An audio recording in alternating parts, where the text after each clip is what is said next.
আজ 8ই ডিসেম্বর 2025। ক্যালেন্ডারের পাতা উল্টে বছরের শেষটা একটু অন্যভাবেই কাটানোর প্ল্যান নিয়ে বেরিয়ে পড়েছি। সামনে দিগন্ত বিস্তৃত নীল জলরাশি আর কানে বাজছে সমুদ্রের ঢেউর শব্দ। আমি এখন থাইল্যান্ডের পাতায়, চারপাশে মানুষের এই কোলাহল, ব্যস্ততা আর সমুদ্রের স্নিগ্ধতা সব মিলিয়ে এক অদ্ভুত অনুভূতি। ভাবলাম আমার এই যাত্রার শুরু থেকে শেষ পর্যন্ত সবকিছুই আপনাদের সাথে শেয়ার করি। চলুন তবে দেখা যাক ঢাকা থেকে পাতায়া শেষ পর্যন্ত আমার গত কয়েক ঘন্টা ঠিক কেমন কেটেছিল। সকাল সকাল ব্যাগ গুছিয়ে বের হয়ে পড়লাম। ঢাকার ট্রাফিকের কথা মাথায় রেখে হাতে বেশ কিছুটা সময় নিয়ে উবারে উঠেছি। ডিসেম্বর মাস, তাই সকালে বেশ একটা মিষ্টি ঠান্ডা বাতাস দিচ্ছিল। ভাবছিলাম থাইল্যান্ডের গরমের কথা আর ফেলে আসা ঢাকার এই ব্যস্ততার কথা। এয়ারপোর্টের দিকে যেতে যেতে মনে হচ্ছিল এই কয়েকটা দিন সব কাজ থেকে একটু দূরে থাকবো। উবারে বসেই একবার চেক করে নিলাম পাসপোর্ট, টিকিট আর দরকারি ডকুমেন্ট ঠিক আছে কিনা।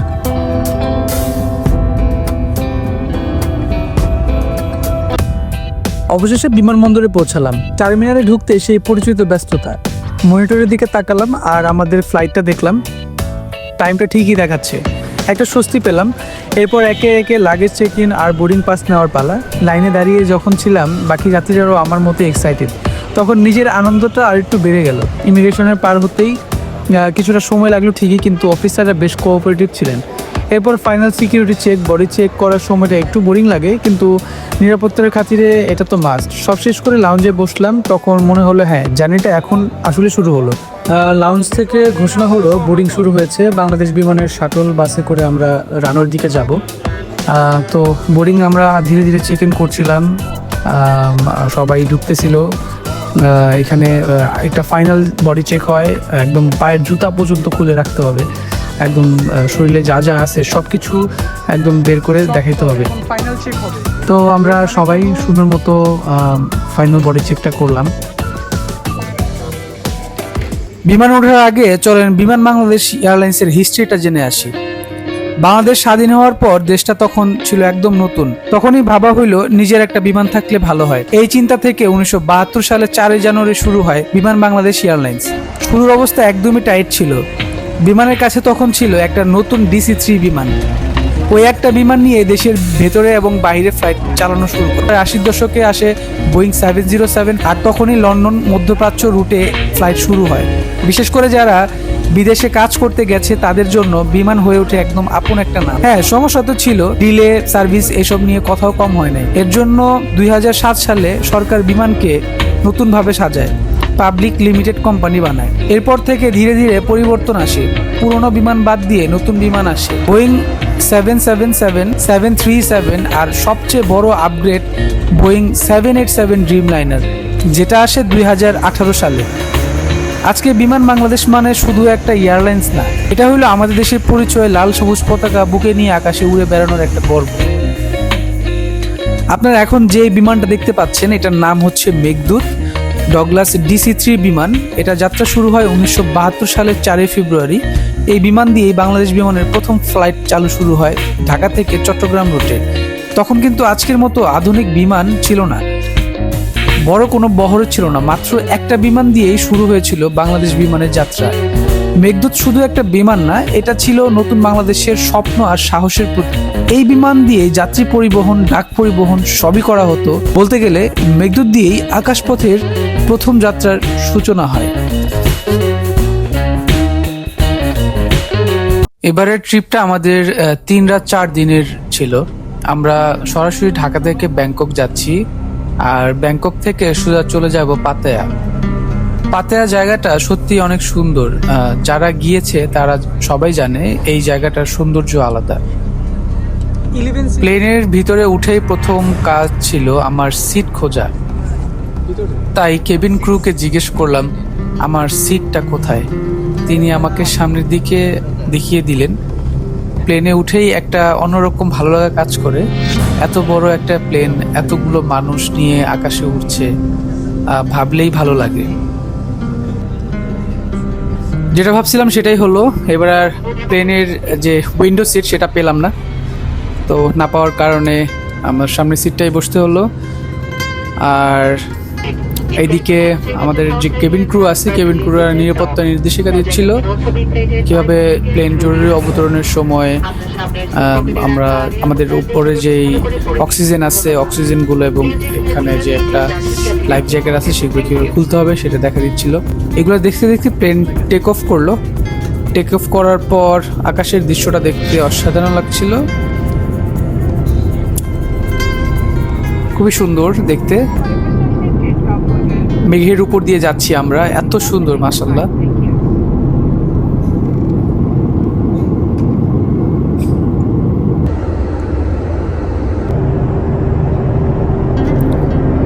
আমাদের এই যে গ্লাসটা ছিল, গ্লাসটা একটু ঘোলা থাকার কারণে পুরোপুরি স্পষ্ট বোঝা যাচ্ছিল না, কিন্তু অসাধারণ, বাইরের যে দৃশ্যটা অসাধারণ লাগছিল দেখতে।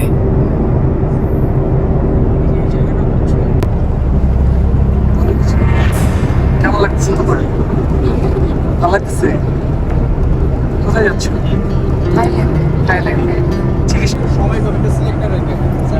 সব থেকে ভালো লাগার মুহূর্ত যখন প্লেনে খাবার দেয়।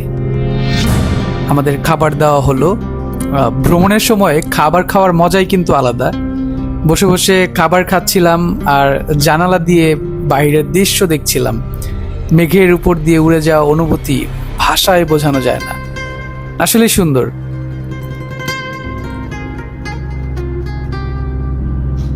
অসাধারণ অসাধারণ, ওই যে দূরে মেঘ আর মেঘের উপরে প্লেন, এক কথায় অসাধারণ অনুভূতি।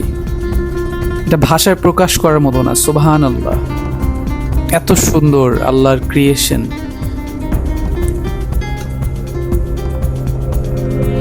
আর একটা জিনিস চিন্তা করুন, এতগুলো মানুষ নিয়ে একটা প্লেন এত উপরে, প্রায় 36,000 ফিট উপর দিয়ে উড়ে বেড়াচ্ছে। অসাধারণ অসাধারণ, মাশাআল্লাহ।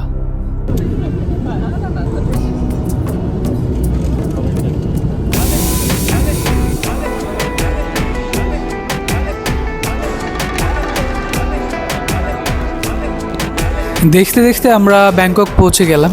ব্যাংকক এয়ারপোর্টে এসে সত্যি একটু মন খারাপ হয়, কারণ আমাদের বাংলাদেশের এয়ারপোর্ট চাইলে এমন হতে পারত। এই ট্রিপে আমার দলে মোট 24 জন মেম্বার নিয়ে আমি বাংলাদেশ থেকে এসেছি।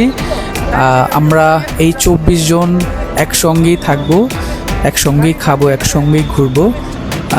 ব্যাংকক থেকে আমাদের সাথে মিলিত হয়েছেন মেউকে আপনারা দেখবেন কিছুক্ষণ পরে। মেউ হচ্ছে আমাদের ব্যাংককের গাইড।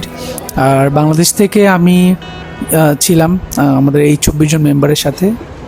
তো আমরা একসঙ্গেই থাকবো, একসঙ্গেই খাবো, কয়েকটা দিন ঘুরবো একসঙ্গেই।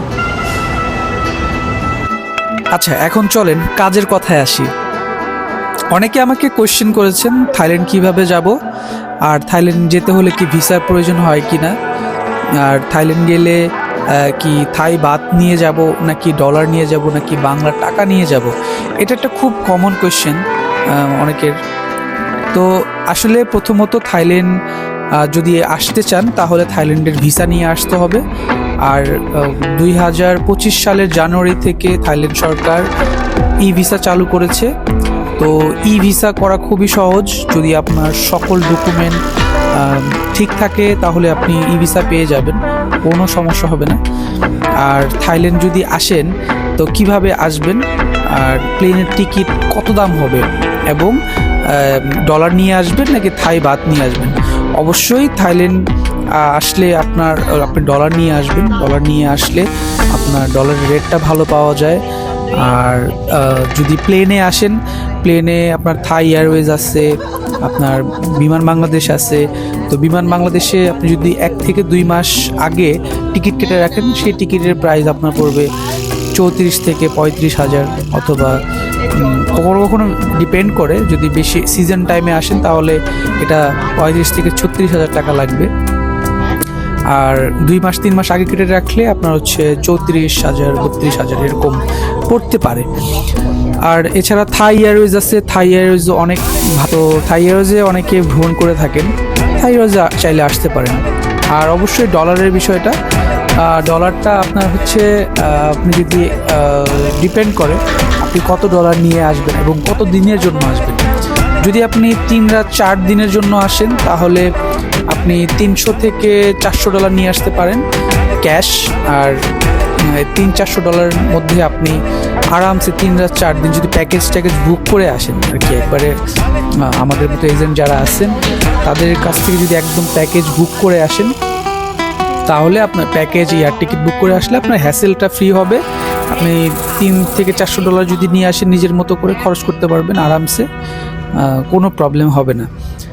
সেক্ষেত্রে আরেকটা বিষয় যে কোথা থেকে আপনারা ভাঙাবেন, থাই বাত ভাঙাবেন, এয়ারপোর্ট থেকে নাকি এয়ারপোর্টের বাইরে থেকে? অবশ্যই আমি বলবো এয়ারপোর্টের বাইরে থেকে ভাঙাবেন, কারণ এয়ারপোর্টের মধ্যে এখানে থাই বাতের যে রেটটা, ডলারের রেটটা খুব কম দেওয়া হয়। আর যদি আপনি ঠিক বাইরে থেকে ভাঙান, সেখান থেকে দেখা যাবে 10 থেকে 15 টাকা আপনি মানে 10 থেকে 15 বাতের মতো আপনার ওঠানামা মানে বেশি পাবেন। তো সেই ক্ষেত্রে অবশ্যই আপনার বাইরে থেকে ভাঙালে আপনার এটা অনেক আপনার লাভবান হবেন। তো আমরা যতজন ছিলাম আমরা সবাই বাইরে থেকে ভাঙিয়েছি, তো এটা আমাদের জন্য একটু প্রফিটেবল হয়েছে। তো আমরা সরাসরি একদম এয়ারপোর্ট থেকে বের হয়ে একদম হোটেল চলে আসি। এর মধ্যে আর কোনো ভিডিও করি নাই, কারণ হচ্ছে ভিডিওটা লম্বা হয়ে যাবে। এমনিতেই এটা 10-15-20 মিনিটের ভিডিও, তো একটু ধৈর্য ধরে দেখবেন সবাই, কারণ ভিডিওটার মধ্যে অনেক কিছুই আছে। যারা থাইল্যান্ড যান নাই তারা দেখলে বুঝবেন যে থাইল্যান্ড আসলে কেমন, পাতায়া কেমন দেখতে, আর এদের যে ট্যুরিজম সেক্টরটা কত পরিমাণে আপডেট, মানে সেটা বলার বাহিরে। আমরা চলে আসছি আজকে এখানে বাংলা রেস্তোরাঁয় খেতে। এখানে একটা জিনিস খুব ভালো যে বাংলাদেশিরা সব জায়গায় আছে।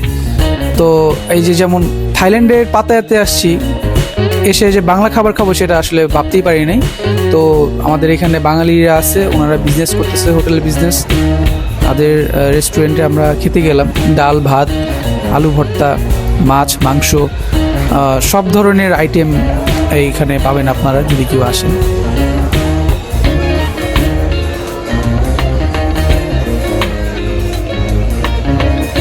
আমরা খাওয়া দাওয়া শেষ করে বের হয়ে পড়লাম ওয়াকিং স্ট্রিট দেখার জন্য। পৃথিবীর সব দেশের মানুষ আমার মনে হয় থাইল্যান্ডের এই ওয়াকিং স্ট্রিটে আসে জাস্ট এটা দেখার জন্য। আর এখন তো ডিসেম্বর মাস চলতেছে, ডিসেম্বর মাসে তো এখানে ক্রিসমাস আছে, হ্যাপি নিউ ইয়ার আছে। তো থাইল্যান্ডটাকে খুব জমকালোভাবে সাজানো হয়েছে। এখনও যদিও ওরকম শুরু হয়নি, কিন্তু এখন থেকে ধীরে ধীরে এগুলো সব গুছানো হচ্ছে হ্যাপি নিউ ইয়ারের জন্য, তারপর হচ্ছে আপনার ক্রিসমাসের জন্য।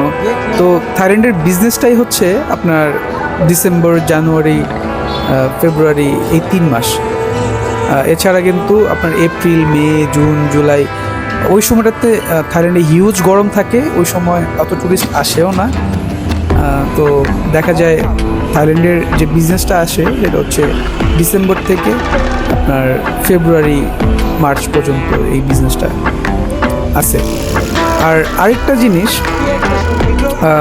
থাইল্যান্ডের পাতায়াকে বলা হয় থাইল্যান্ডের আসলে ট্যুরিজমের যেই প্রাণ বলা হয় আসলে, কারণ থাইল্যান্ডের ম্যাক্সিমাম আপনার 90% রেভিনিউ আসে ট্যুরিজম খাত থেকে, এটা হচ্ছে পাতায়া থেকে আসে।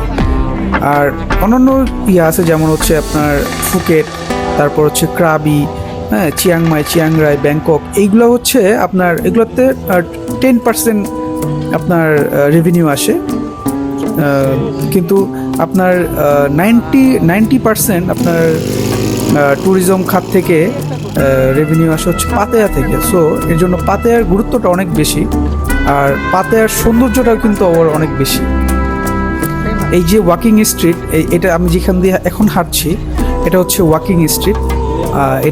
এটা এত লম্বা, প্রায় হচ্ছে 5 কিলোমিটার এটা। হ্যাঁ, তো এক পাশে আপনার সমুদ্র, এক পাশে বিচ, আর এক পাশে হোটেল, রেস্টুরেন্ট, মাঝখান দিয়ে রাস্তা চলে গিয়েছে ওয়ান ওয়ে। এইখানে একটা জিনিস দেখবেন, এই যে বাম পাশে যে রাস্তা দেখছেন, এই রাস্তা দিয়ে এটা কিন্তু ওয়ান ওয়ে রোড, মানে এখান দিয়ে শুধু আপনি যেতে পারবেন, আসতে পারবেন না। আসতে হলে আপনাকে পিছনে আরেকটা রাস্তা আছে বাম দিক দিয়ে, সেইটা দিয়ে আপনার আসতে হবে। আর এখানে আপনার হচ্ছে অনেকে প্রাইভেট কার ইউজ করে, অনেকে ওই যে দেখা যাচ্ছে জিপ গাড়ি, এটা আমরা আমাদের দেশে কী বলি লেগুনা টাইপের। তো এইগুলো দিয়ে আপনারা যেতে পারবেন। ভাড়া 10 টাকা করে নেবে, আই মিন 10 বাদ দিয়ে আপনারা চাইলে ধরেন আপনাদের হোটেল যদি থাকে সেন্ট্রাল পাতায়াতে, তো সেন্ট্রাল পাতায়া থেকে আপনি যদি ওয়াকিং স্ট্রিট যেতে চান, আই মিন ওয়াকিং স্ট্রিটের যেই ওই আপনার ক্লাবে যদি যেতে চান, সেইখানেই যেতে হলে আপনার 10 টাকা করে ওরা ভাড়া নেয়। 10 বাদ দিয়ে আপনি চলে যেতে পারবেন। আবার অনেকেই যেহেতু এটা ওয়াকিং স্ট্রিট, অনেকে হেঁটে হেঁটে যেতে পছন্দ করে। তো আমরাও যেহেতু প্রথম দিন আমাদের পাতায়াতে, তো আমরা হেঁটে হেঁটে ঘুরতেছি, হেঁটে হেঁটে ঘুরে ঘুরে দেখতেছি। আর ওই যে পাতায়ার যে মাউন্টেনের উপরে ইয়াটা সেটা দেখছি। আর এই যে ওয়াকিং স্ট্রিট যেটা বলছিলাম আমি, যে আপনারা চাইলে ওই লেগুনা টাইপের যে গাড়িগুলো আছে এইগুলো দিয়ে আপনারা যদি সেন্ট্রাল পাতায়াতে থাকেন বা নর্থ পাতায়াতে থাকেন বা সাউথ পাতায়াতে থাকেন, যেখানে থাকেন এখন আপনাদের হোটেল, সেখান থেকে আপনারা ওই লেগুনা টাইপের যে জিপগুলো আছে ওগুলো দিয়ে একদম এই যে ওয়াকিং স্ট্রিটে যে গেটটা আছে এই গেটে চলে আসতে পারবেন মাত্র 10 টাকা দিয়ে। অনেকে এই যে এখানে এই যে দেখেন স্কুটার নিয়ে বসে আছে এরা, তো এরা হচ্ছে প্রাইভেট ট্যাক্সি আর কি বলে এখানে। তো এরা আর কি ট্যাক্সি সার্ভিস, মানে আপনি যদি চান আপনার হোটেলে ওনাদের বললে ওনার নামে দিয়ে আসবে সে, বাট তার বিনিময়ে কিন্তু তারা টাকা নিবে। তাও টাকার পরিমাণটা কিন্তু অনেক বেশি। মনে করেন আপনার হোটেল হচ্ছে সেন্ট্রাল পাতায়াতে, উনি আপনাকে এখান থেকে নিয়ে গিয়ে চার্জ করলো হচ্ছে 200 বাদ বা 250 বাদ। তো 200-250 বাদ কিন্তু বাংলাদেশি টাকায় প্রায় 1000 টাকার মতো আসে। তো এখান থেকে এখানে প্রায় 1.5-2 কিলোমিটার রাস্তা, কিন্তু এখান থেকে আপনার 200-250 বাদ নিয়ে চলে যাবে। তার থেকে ভালো সবচেয়ে থেকে সহজ যেটা বললাম, ওই লেগুনা টাইপের যে জিপগুলো আছে সেই জিপগুলো দিয়ে এই ওয়াকিং স্ট্রিটের যে গেট এখানে চলে আসবেন। তো আসলে আপনারা এই জায়গাটা পুরোটা ঘুরতে পারবেন আর টাকাটাও আপনাদের সাশ্রয়ী হবে। আমরা আজকে হেঁটেই আসছি, তো হেঁটে হেঁটে দেখতেছি জায়গাটা কেমন। আসলে প্রথম নাইট, এক অসাধারণ মানুষজনের চলাফেরা, বিভিন্ন দেশের মানুষ এখানে দেখছি। ভালোই লাগতেছে, একই সে নতুন একটা এক্সপিরিয়েন্স হচ্ছে। থাইল্যান্ডের এই যে ক্লাবগুলোতে অনেক ফরেনাররা আসে। এখানে সব ধরনের ক্লাব আছে। ইন্ডিয়ান ক্লাবগুলো একটু বেশি, থাই ক্লাব মোটামুটি, রাশিয়ান ক্লাব আছে এখানে গান শপ আছে। গান শপে আপনারা যদি অরিজিনাল না, এটা হচ্ছে আপনার প্লাস্টিকের যে গানগুলো আছে এগুলো দিয়ে আপনারা চাইলে ইয়া করতে পারেন। তো আজকের মতো এই পর্যন্তই। আমাদের নেক্সট যে পার্ট আছে ভিডিওর পাতায়ার, নেক্সট পার্টের জন্য আপনাদের সবাইকে ওয়েলকাম। নেক্সট পার্ট সবাই দেখবেন আর আমার চ্যানেলটাকে সাবস্ক্রাইব করে রাখবেন, লাইক শেয়ার কমেন্ট করবেন। ইনশাল্লাহ এরকম নিত্য নতুন ভিডিও ইনশাল্লাহ আপনাদের সামনে নিয়ে আসবো। আমাদের ভিডিওগুলো দেখবেন সব সময়। তো এই পর্যন্তই আজকে। সবাই ভালো থাকবেন, মাউন্টেন ট্রাভেলারের সাথে থাকবেন আর আমার চ্যানেলটিকে সাবস্ক্রাইব করবেন এবং সাপোর্ট করবেন। সবাই ভালো থাকেন। আসসালামু আলাইকুম।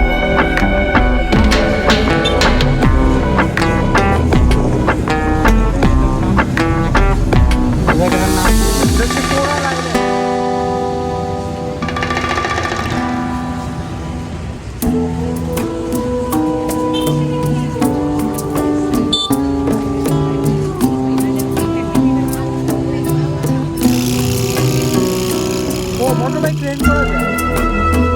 How much for